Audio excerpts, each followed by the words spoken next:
और बिहार में एक बार फिर अपराधी बेखौफ नजर आ रहे हैं। आज पटना में अपराधियों ने आरजेडी नेता को गलियों में दौड़ा दौड़ाकर 6 गोली मारी। इस पूरी वारदात का सीसीटीवी वीडियो सामने आया है, जिसमें साफ दिखाई दे रहा है कि 2 अपराधी आए, गोलियां चलाई और आराम से वहां से फरार हो गए। चुनाव से ठीक पहले आरजेडी नेता की हत्या से अब बिहार पुलिस एक बार फिर सवालों के घेरे में आ चुकी है। राजकुमार राय को जिस तरह से यहां पर गोली मारी गई, आरजेडी नेता को, इस हत्याकांड को 2 हमलावरों ने मिलकर कुछ इस तरह से अंजाम दिया कि पास लगे सीसीटीवी कैमरे में ये पूरी खौफनाक वारदात देखिए किस तरह से कैद हो चुकी है। हत्याकांड का ये सीसीटीवी फुटेज सामने आया है। पुलिस पूरे मामले की तफ्तीश में जुट गई है। आरजेडी नेता की गोली मारकर हत्या कर दी गई। हालांकि इससे पहले भी जिस तरह से कुछ आपराधिक मामले सामने आए, उसे लेकर पहले से ही विपक्ष, सत्ता पक्ष और पुलिस को कटघरे में खड़ा कर रही थी। और यकीनन ये पूरा मामला, ये पूरा हत्याकांड जिस तरह से कैद हुआ है, उसके बाद कई और सवाल भी खड़े हो रहे हैं। तो अब पटना में अपराधियों ने आरजेडी नेता को गलियों में दौड़ाया और देखिए किस तरह से आरजेडी नेता को दौड़ाया और उसके बाद 6 गोलियां दाग दी, जिससे उनकी मौत हो गई।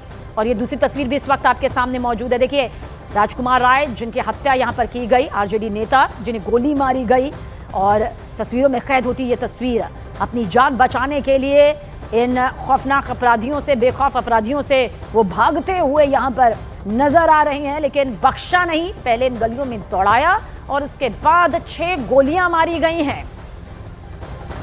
ये दोनों तस्वीरें पास लगे सीसीटीवी कैमरे में कैद हो गई और इस पूरे हत्याकांड की गवाही देती हुई नजर आई, सबसे बड़े सबूत के तौर पर नजर आई हत्या का सीसीटीवी फुटेज, जिसके बाद लहूलुहान यहां पर आरजेडी नेता हो गए।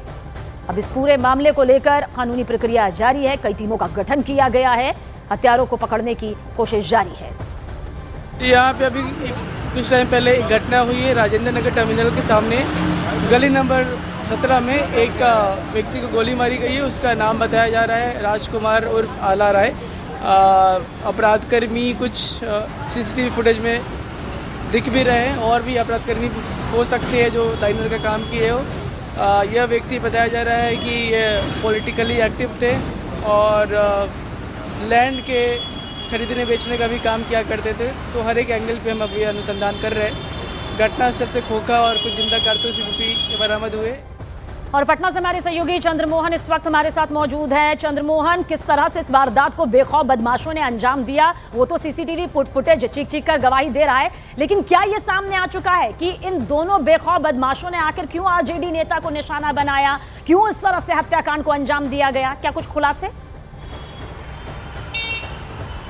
देखिए, अब तक पुलिस ने खुलासा नहीं कर पाया है, लेकिन इतना पुलिस जरूर कह रही है कि पूरे मामले की जांच चल रही है और सभी एंगल पर जांच किया जा रहा है। क्योंकि एक तो जमीन का कारोबार से जुड़े हुए थे और साथ ही कोई पैसे का लेन देन का मामला तो नहीं था, और साथ ही राजनीतिक कोई रेवेलरी तो नहीं है, इसकी भी जांच चल रही है। क्योंकि जो जानकारी मिली है उसके मुताबिक आरजेडी के नेता तो थे ही, ये पंचायती राज प्रकोष्ठ के वैशाली के अध्यक्ष थे, लेकिन उसके अलावा राघोपुर विधानसभा क्षेत्र से चुनाव लड़ने की तैयारी भी कर रहे थे निर्दलीय। तो कहीं कोई दूसरी अदावत तो नहीं है, इसकी भी जांच चल रही है। और सबसे चौंकाने वाली बात यह है कि जिस तरह से वो अपने घर पर पहुंचे हैं और घर के गली में घुसने की कोशिश कर रहे हैं, उससे पहले घात लगाए अपराधियों ने ताबड़तोड़ उनके ऊपर फायरिंग कर दी है।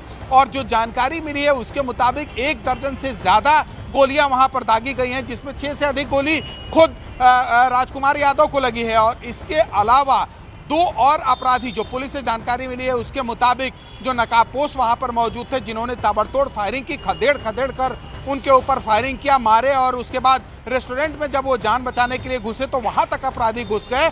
तो साफ तौर पर समझा जा सकता है कि सोची समझी रणनीति के तहत हत्या के लिए अपराधी पहुंचे थे। लेकिन इसके अलावा 2 और अपराधी हो सकते हैं इस पूरे मामले में, क्योंकि वो लाइनर के तरीके तौर पर आगे गली में मौजूद थे। और जैसे ही इस वारदात को इन अपराधियों ने अंजाम दिया। चंद्रमोहन, आगे भी आपसे इस पूरी खबर पर अपडेट लेते रहेंगे। फिलहाल तफसील से जानकारी देते हुए हमारे सहयोगी चंद्रमोहन।